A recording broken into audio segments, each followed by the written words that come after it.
Hello, welcome back to another Belmonk update. This time we're going to be talking about Elden Ring Nightreign. I'm still doing Elden Ring PvP, still working on content over on Twitch, and working on a new Elden Ring PvP video right now. But I wanted to ride the wave, and we got a network test code, and we tried out Elden Ring Nightreign. We played 2 different sessions. And today I'm going to feature the run where I won for the first time. This is the first playthrough of yesterday's session. And my buddies DustyGale and the Elden Dad joined me. And we are finally able to use a password in the last couple of sessions. And this addition of being able to actually link up with your friends, talk to them, play together is something that I think is selling the game for a lot of people. It gives you the ability to, plan your pathing, do call-outs, and help each other out quite a bit. So I do want to talk a little bit about the game's mechanics here and give a little bit of an overview of what I think about Nightreign. I think Nightreign has interesting potential. I think that the gameplay is pretty fun, especially if you enjoy Elden Ring PvE.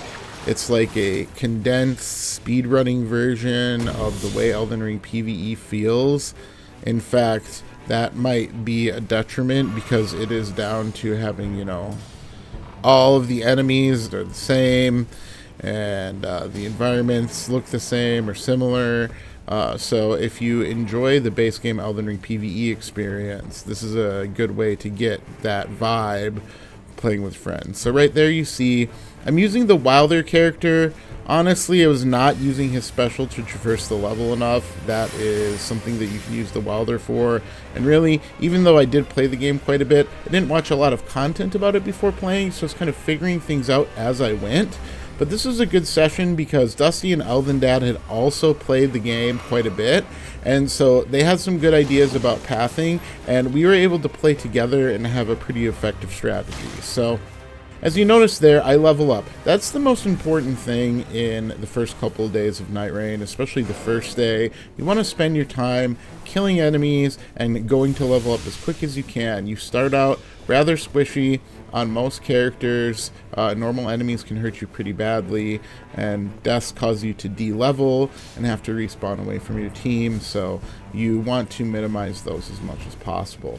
This is another important aspect of the gameplay, these churches. So, as we've been playing through the game, we're beginning to learn the essential spots to point out on the map, the important routing, and the church gives you an upgrade that gives you an extra flask charge, which is obviously extremely powerful, and you want to visit at least a few of these churches in every run to get more flasks, because even though you can get powerful enough where all of the main enemy, even though you can get powerful enough where all of the normal enemies are really easy, the bosses still do hit hard, so having those flask charges is really valuable. So here we're going into a camp, killing some regular enemies. We're looking around for loot. Consumables are very important in Elden Ring Nightreign. They give you tons of different options in terms of offense, buffs, or just regenerating your health with a warming stone or your FP with a starlight shard. And so collecting consumables and looking for weapons are the next priorities that you want to have after you, get some levels and begin to and go to get an extra flask charge. The placement on everything on the map is something that is fairly well done, but I think that there is going to be a big question mark remaining in this game about how many maps there's going to be, what aspects of those maps are going to be procedurally generated, and which ones are permanent on the maps, and how much that adds to the gameplay. Because in this network test, myself and other players have found that you can have a pretty consistent route right off the bat, and although that does give you a major advantage in the gameplay and a high chance of winning, it makes the gameplay fairly repetitive when you're doing the same thing every time. And in fact, 3 of the 4 runs that we did yesterday ended up having the same bosses. So not only are you running around fighting all the same enemies, you end up fighting the same bosses as well. Obviously, the base game will have more variety than that, but the enemy variety and location variety is really not going to be the big appeal here. And Dusty explains it here pretty well. One of the upsides, one of the aspects of gameplay that gives you a lot of variety that's really appealing. Isn't it so crazy just like being able to run everything all the time? Well, that's kind of one of the fun things about the game is like depending on what you find and what you want to do in any given run, you can kind of like, you know, target certain items or certain strategies, and you know that'll be it'll be even more true when the game releases because there's more options for the starting classes. This is just like a proof of concept. I tried all 4 characters in my experimentation with the Nightreign network test. I did not figure out the Recluse to the level that other people did. I obviously didn't use the Wilder's abilities very much in this clip, but I did use the Guardian's stance, which gives you like insane guard boost, as well as the Duchess's moves quite a bit in my runs with those characters, and I'll post another run with this group later on this week. But this was a really fun run because it was the first one that I had won, it was the first one that I played on a password, and it's one of the runs where I felt like, you know, I really kind of began to understand not necessarily all the gameplay elements, but many of the strategic things to employ here. So one thing that's kind of cool that Dusty showed me is that you can just jump on these like you could in the base game just by climbing up the back of them and one-shotting them.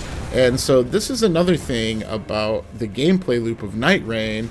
As in probably some other similar games, roguelikes and roguelites, fighting certain enemies that you can kill quickly or get a major advantage against can allow you to farm your resources rapidly. So in this instance, you know, you're able to kill the Flame Chariot bosses, get a bunch of souls, use them to level up right away. And we leveled up a lot on this first day because we were very efficient about using our souls to do so. And we ended up, I think I ended up level 6 after the first day, which felt really, really good on the second day.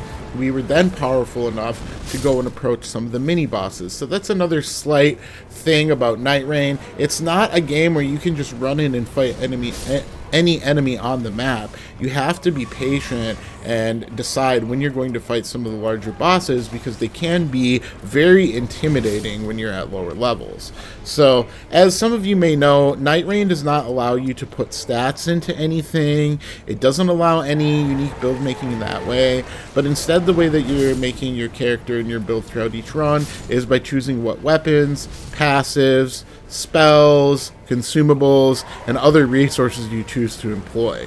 So right here, I decide to use some of my runes to get a Bloodhound Fang, the ultimate Kevin weapon, and if it works well in Elden Ring, why not in Nightreign? So, as you may know, Bloodhound Fang, excellent weapon with native bleed. It's a curved greatsword, which has a relatively quick moveset, and it does decent stagger damage to bosses. So all of those things add up to a really nice item in the base game, and I wanted to see what we could do with it here.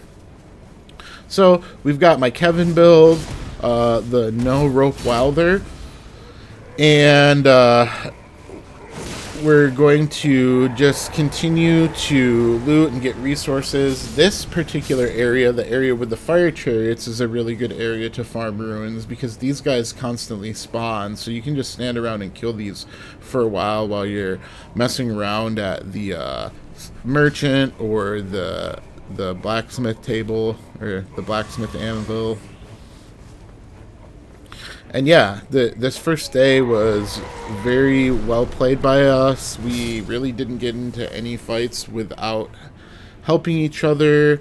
We ended up choosing a pretty good path through the map where we could fight a lot of enemies as well as get a lot of resources, and that's pretty sick. No fall damage, you know, you can just drop from anywhere. It's really fun.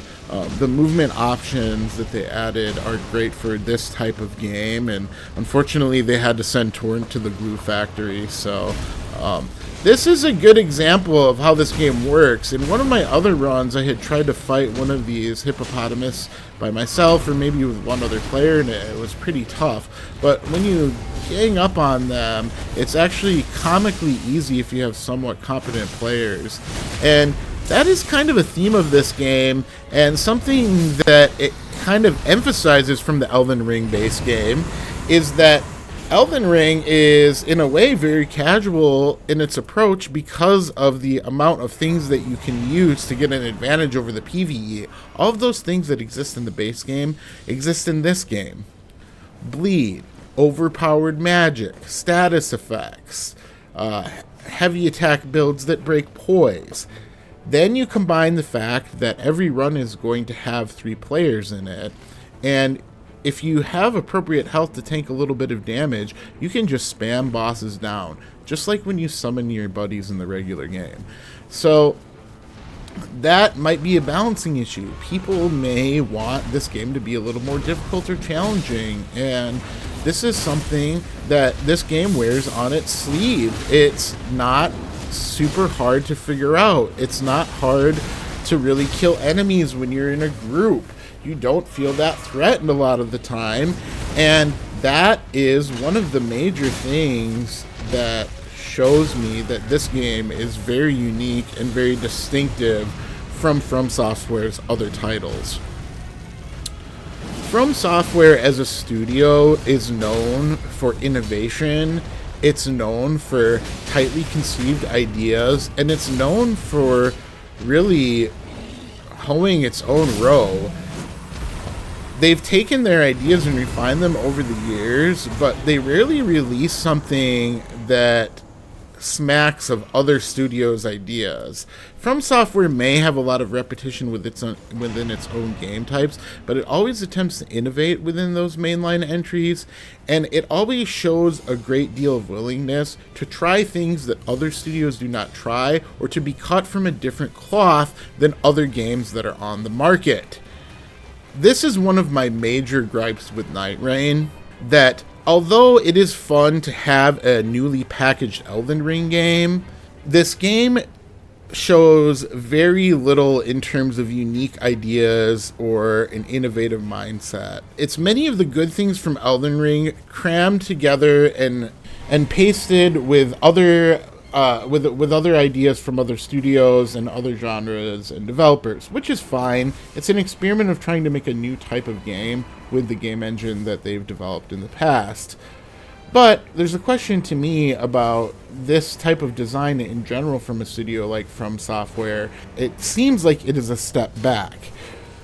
Many of the decisions From Software has made over the years seem very calculated, based on the type of games that they want to bring the player that enjoys the type of games that they make. I don't have a problem with them branching out and trying to create larger audiences for their games, but I do have an issue with this kind of copy-paste idea of a game.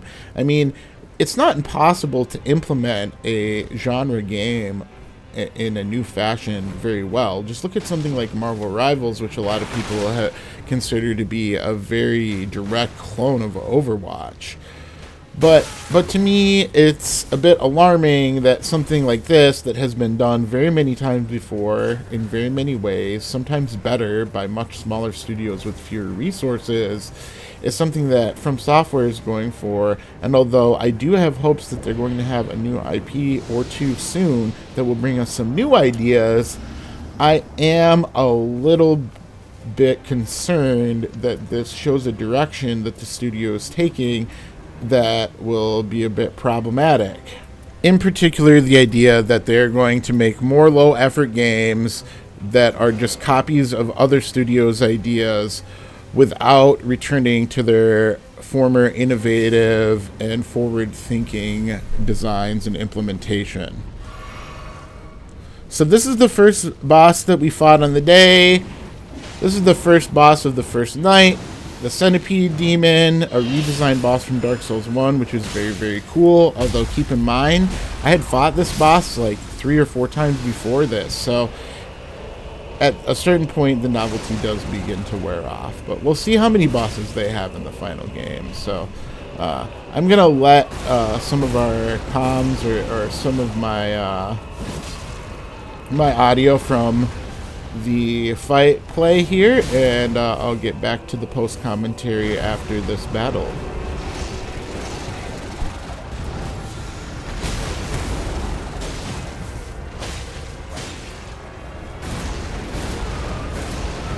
There's a warming stone over here if you guys want to get healed.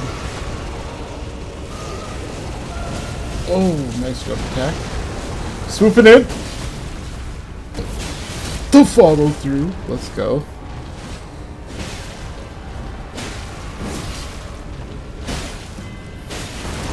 Nice positioning. He's got to be close to getting. Stay unbroken, right? I should use his special attack. I haven't used it. Oh, fuck yeah. Let's go.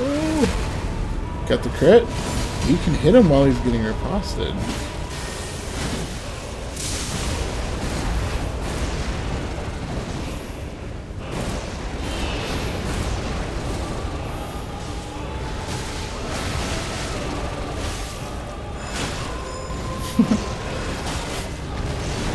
Oh.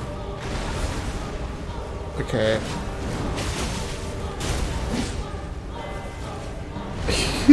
The air to the fucking hang time on that shit. Ridiculous. I mean, he's gonna get bled eventually by this bloodhound thing too, right? Yep. Speak of the devil. His little appendage is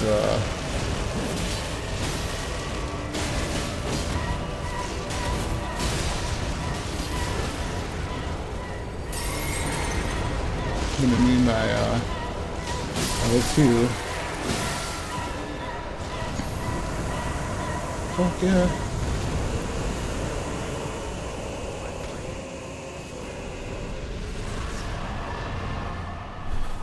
We all controlled the aggro really well in that fight. None of us took too much damage or were any kind of in any kind of emergency situation, and we handled that all very well. So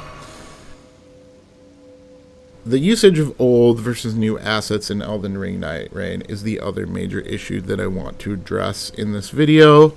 That is a very cool, unique boss design to take an old boss from one of the older games, one that really even wasn't that great, and make it into a cool, faster paced, harder hitting Elden Ring boss. I enjoy that. The thing that I don't enjoy is that literally every single enemy that we have seen in this run before that is something that's in the base game of Elden Ring. This type of blatant asset reusage is acceptable at a certain level. For example, Elden Ring has plenty of reused assets from the old games, but with the caveat that there's a ton of new stuff as well, and I do believe that the new designs, the new movesets, and new things that they added in Elden Ring far outpaces the number of reused assets. Whereas this game, it's the other direction. The number of reused assets will far outpace the number of new bosses or new ideas that they put into the game. This is something for me that, as someone who's played Elden Ring PvE for hundreds and hundreds of hours, has played through the game multiple times, has fought everything in the game, killed every boss, done every dungeon, cleared everything in the entire world several times over, this is an issue for Nightreign. And newer players will still be attracted to the game if they haven't experienced that, but this is something where they are asking the millions and millions of people who have played through Elden Ring to buy another game that has all of the same enemies and all of the same combat experience as the old game. Not to mention the reused weapons, the reused spells, the reused Ashes of War and movesets and all of that. Some of the unique things that they've added to this game are really cool. In particular, the cooldown moves for the unique characters Recluse has some amazing unique combos. Wilder has cool traversal abilities and a powerful ultimate. The Duchess is super broken with her abilities, and they're going to add more of those characters too. Those are all the sorts of highlights and things that I think we can look forward to as a community. But how quickly will that lose its shine when our experience of playing through the game every single time is just laden with a repetitive experience where we're always killing the same 25 enemies that we fought a million times before in Elden Ring, when we're fighting all of the... when we're using all the same weapons that we've been using for 3 years. I think that for players who've been very invested in Elden Ring's experience, although it'll be a fun game because we can make good progress, we can make good progress quickly and learn the game and have fun sessions with our friends. To me, the replayability and the lifetime of the game is going to majorly suffer because of this asset reusage.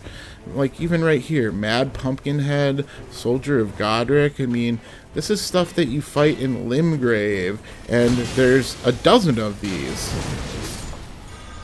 Bloodhound Fang is really powerful. L2, L2, L2, L2, L2, L2 the world. L2 the children.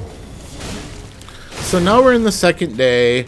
We're chopping our way through these enemies. We killed some larger bosses. We want to continue progressing, kill larger and larger game to get larger and larger rune totals so that we can level up more. So, that rune grinding for levels experience is very condensed in terms of time in the Nightreign experience, but at least it gives you clear direction and a clear path, clear things to look for on your map, and a very concrete progression line. It's also important to know that, of course, killing the mini bosses is very valuable because it gives you new weapon drops, and the more difficult and intimidating the boss is, the better the drops will be. And killing the mini bosses also gives you passives. So that's something that was also very nice on this character. I had a stamina recovery passage, I had a damage reduction passive. By the end of it, I even had a passive where I think I cast Holy Ground when I was at low health. So passive abilities are extremely powerful, not only the ones that you can get from the bosses, but ones that are attached to weapons as well. I also get a weapon here that has a slow regen passive, and you don't even have to have it equipped. You just have to have it on your character in one of the soft swap slots to get these passive. So stacking passive, choosing which things to pick up when you have multiple options, and making your build specific to what you need for that particular run is very effective. In my case, let's see, there's the regen item right now, but in my particular case, it just so happened that I started to get all of these passives that made me more tanky, and that ended up being so good. I didn't have to heal very much, and I was able to stay in fights longer. I was able to draw aggro more effectively for my teammates, and as you see there, I have this seal, and I actually didn't really use the seal much at all. I could have been rot breathing like every single boss we fought, but don't worry, I'll remember to use it before the end of the video. So now I believe we were discussing the next direction to go, picking up a few more items and such, and I'm sure people who are really, really effective with their pathing and understand the game really well will be able to get more powerful quicker, have more effective and efficient runs, especially when they're fighting the bosses. And this one wasn't the shortest run. I think the other one that we won as a group was a lot quicker because we really were able to burst down the bosses in that one. But overall, our team comp here was pretty good. We had some nice tanky characters. We had good weapons and good weapon abilities. We had a combination of status effects, good stagger, and good overall damage.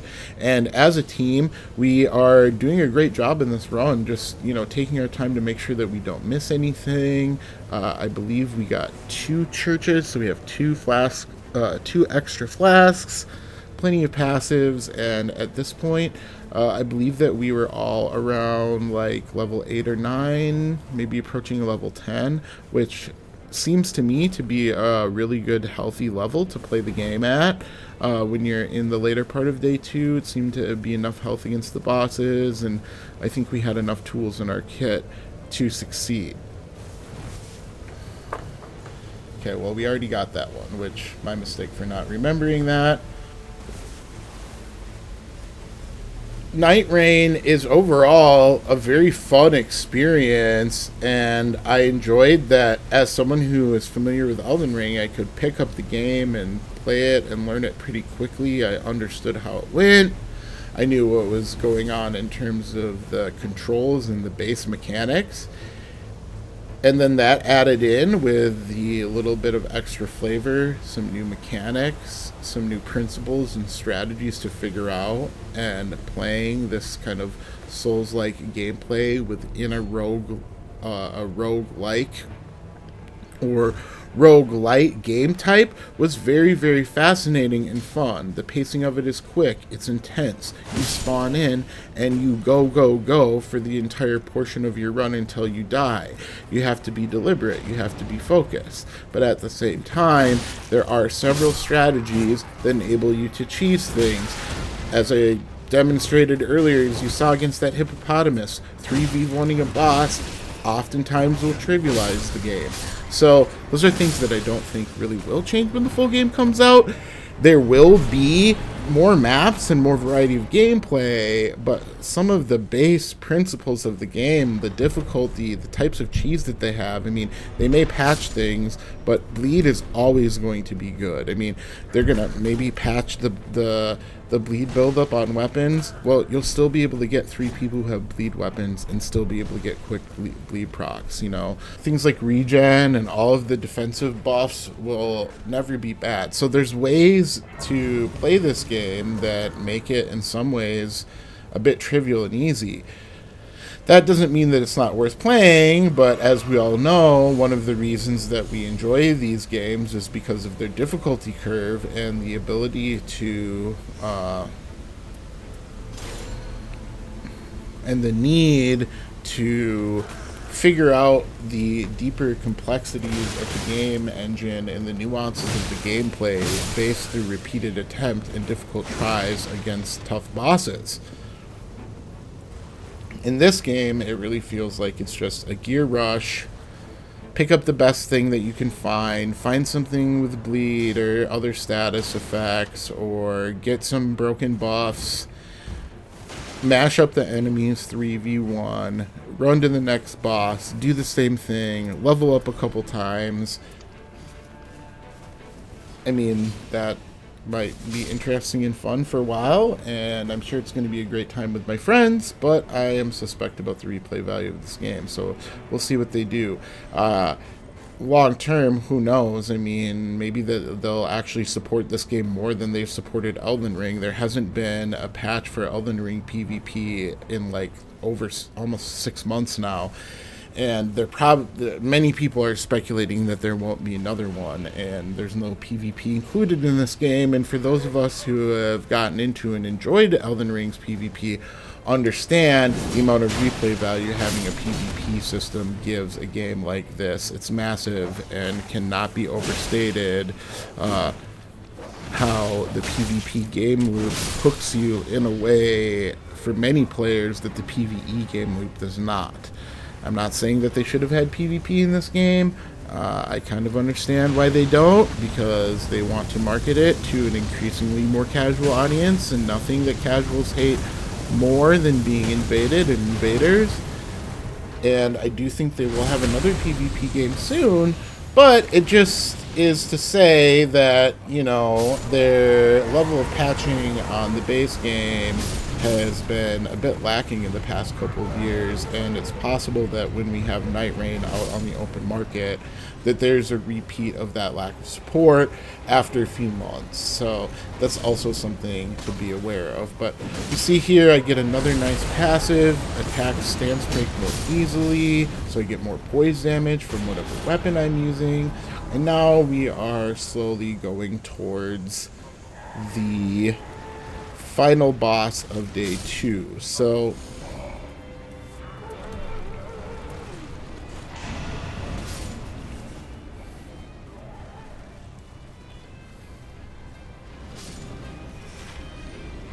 So yes, there's a a shrinking area, like a like a storm, just like in Fortnite, Elden Ring Fortnite. Everybody loves it. Doesn't damage you super quickly, but if you aren't leveled up very well, or if you're on the first day, it can be difficult. And Dusty had made a good comment while we were playing that he thought maybe the storm should move a bit slower, give you a bit more time to explore. I don't think that that would necessarily be a bad change, and overall the mechanic is fine. It does force you to make your decisions quickly. That's what the whole nature of the game is to be on a clock, and the storm is a good way to not only enforce that clock, but to force you into the particular area where the boss will be. So this boss on the second day is one that we fought multiple times. I'm just checking the L2 here, make sure my L2 works. A lot of people have also commented that this game could use in-game voice chat. I definitely agree, especially if they want people to actually use the random lobbies. That is another thing that could hurt the replay value of this game a lot. If you can only really communicate, or the game just feels a lot better when you're playing on a password with other people, maybe communicating with them, whatever, or just playing with somebody that and doesn't suck at the game, but being able to communicate can balance out the randomness, because then you can still talk to the random people that you're matched up with. And in a game like this, it can actually be very essential that you do so. Lack of voice chat is definitely something that stood out here, and something that I'd like to maybe see them implement in the final release. So here, once again, you'll see us as a group just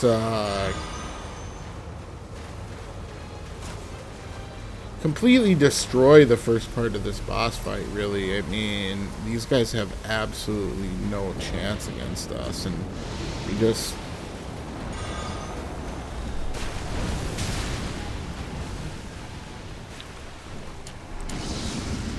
So I'm going to take another step back and play the audio from the stream for the fight against Margaret, and enjoyed this battle. We once again held it down a lot, held it down really well throughout the fight, and we were able to play together really effectively for this one.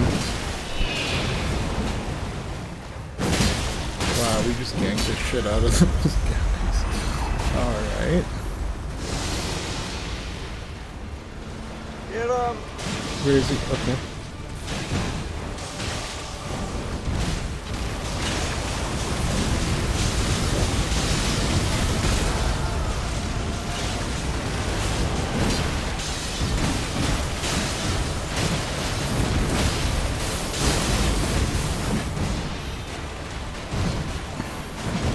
I wonder if I can cross him, if I can hit him with that again. He wasn't very close that time.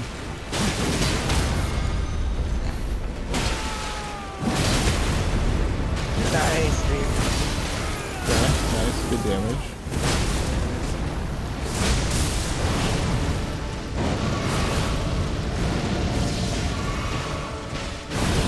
Nice, yes. Nice work, everybody. Okay, he's on you, Elden Dad. Nice, nice critical the first part of that. Oh, that does some damage. Yep, it's still on you. Oh, he's still away. Okay, this is the area of effect. Levels and shit. Attack. Elden Dad has a marker on it for some reason. I don't know why. He's been marked by Morgot.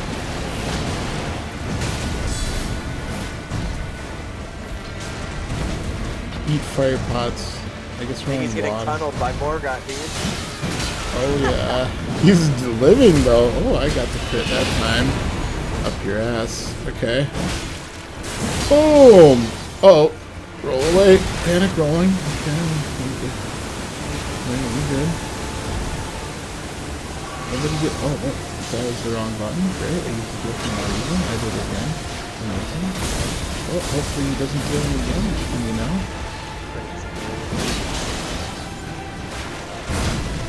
Okay, well,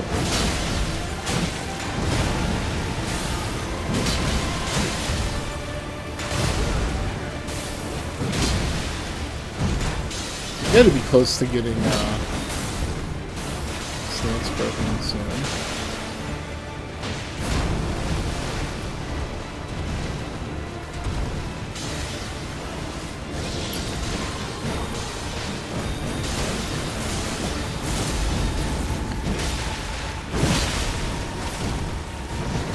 Whew. He's in the storm. That's not good. Boom! Boom shakalaka! Nice. Boom! Oh, that's that good damage. Okay, I guess I should have been just using Bloodhound Fang this whole time because it has a bleed, let's be honest.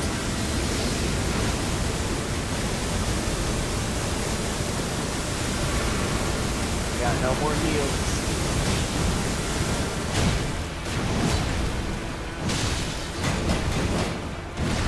Nice blocks. I heard that Chipmug's on your field.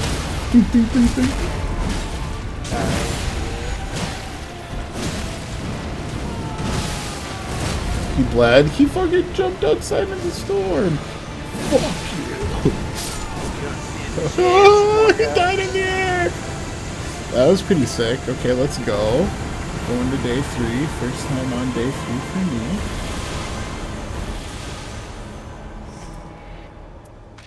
That was a great little Margaret fight.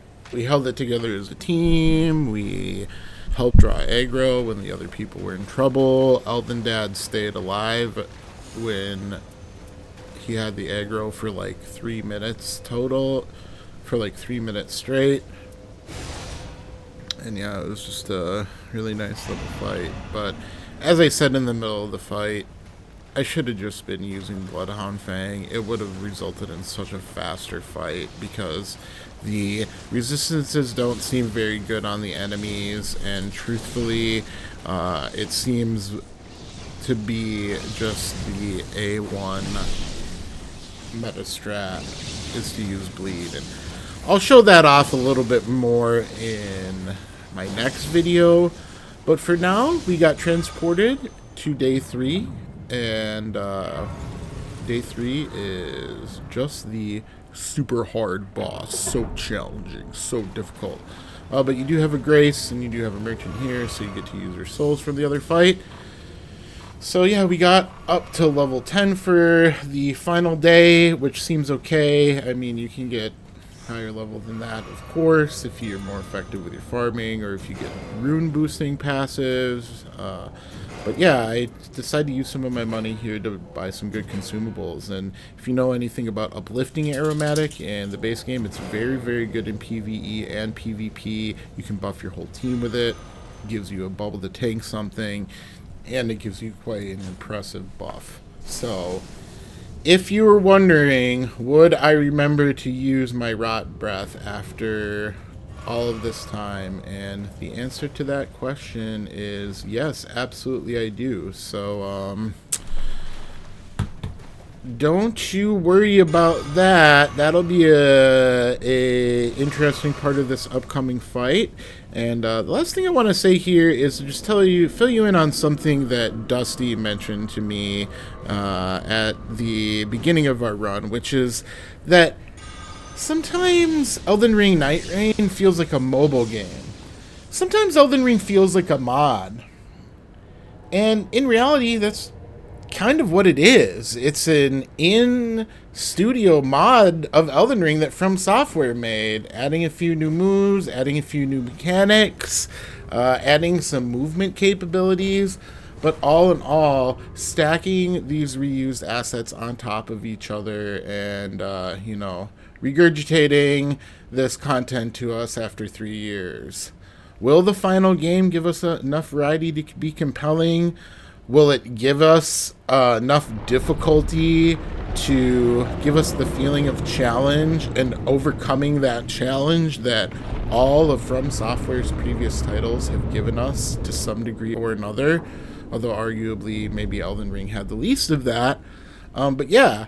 And will their next game be a more serious IP that shows their ability to innovate and create and to mold new ideas for gamers instead of repeating a concept that innumerable other people have done before, and most likely done better than them. I don't know if you guys saw it, but there's like a little bit of bird poop coming out in my cutscene. Thanks very much for watching the video. I will just let the last boss fight play out with the audio from the stream. And yeah, like and subscribe if you enjoy the content. I'll have another Nightreign video this week, and I've got another Elden Ring PvP invasion video dropping soon. Thanks very much and take care. What if you could do PvP in this? That is. Oh boy. Okay, I perfume. Where is he? Oh, there he is. Slow walk towards him to get his madness built up. Alright, I'm gonna hit him. Alright. Got a hit. Okay, let's see. I don't know his movement. Okay, he moves back really fast.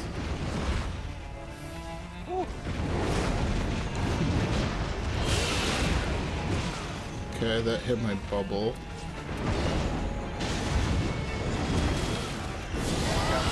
Rot breath him.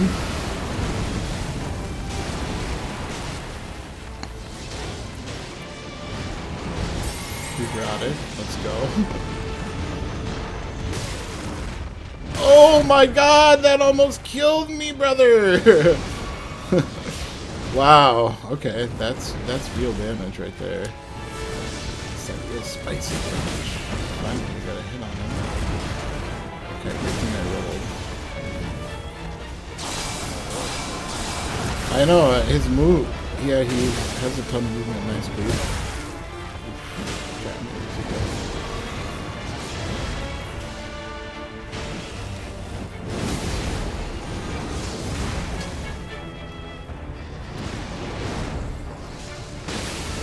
Nice bleed. Coming in with perfume.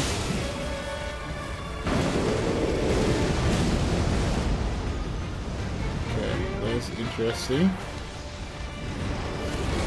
Came over to me.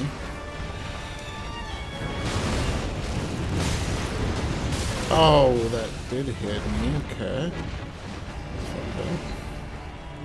Just gonna heal whatever. Oh no, there's two of them. Lovely.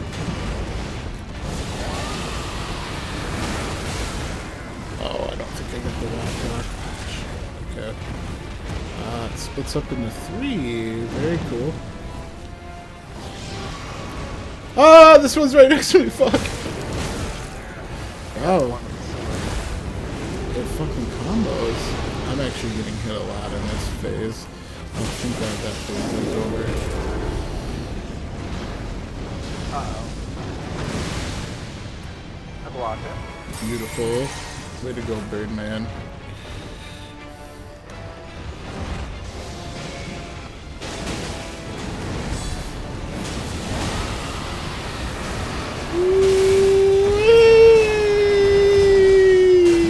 Right your ass! This is my last test. Just gotta play careful. Oh my god! Someone take the crit. Insane bleed proc. Go for another bleed, yep. Okay. Last attack. Use the ults. Oh yeah, the ults. Good idea. Fucking forgot that I had that shit. Boom! Oh, that does good ass damage! I should have been using his little fucking... Oh, the bloodhound fang! Oh, the bloodhound. Okay, correct me if I'm wrong, but I think that was a no das for any of us. We fucking killed it, dude. That was fucking hella tight. Good job. GG, man. That was fun.